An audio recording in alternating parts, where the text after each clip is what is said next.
Voici maintenant le plateau chauffant. En fait, c'est un circuit imprimé qui, lorsqu'on l'achète, ne présente pas une bonne planéité. Et c'est la raison pour laquelle il est préférable d'y fixer sur le dessus une plaque de verre de 2 mm d'épaisseur. Ici, je l'ai recouvert de polyimide pour améliorer l'accrochage des matières plastiques imprimables. Pour le raccordement, j'ai relié le courant fort avec du câble de haut-parleur de 1,5 mm qui est très souple. De cette façon, le déplacement sera plus aisé.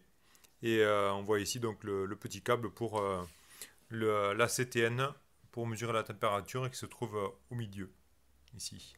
Alors de l'autre côté, j'ai fixé les câbles avec du polyimide également. C'est l'adhésif qui tient très très bien. Bon, il vaut mieux au préalable, bien évidemment, passer tout ça à l'alcool pour dégraisser. Sous le plateau chauffant, j'ai prévu de mettre un isolant.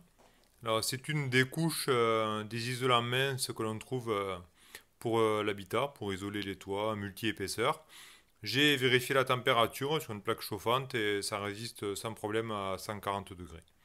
Voilà, donc je pense qu'il n'y aura pas de souci pour le mettre sous le plateau chauffant. De cette manière, le maximum de chaleur évacuée sera sur le dessus et on récupérera le plus possible sur la plaque de verre.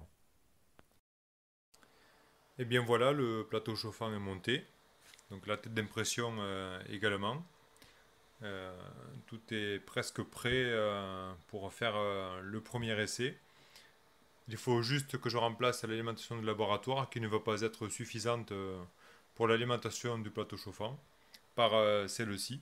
Là, je n'avais pas d'alimentation de PC sous la main, alors je n'ai acheté une de neuve.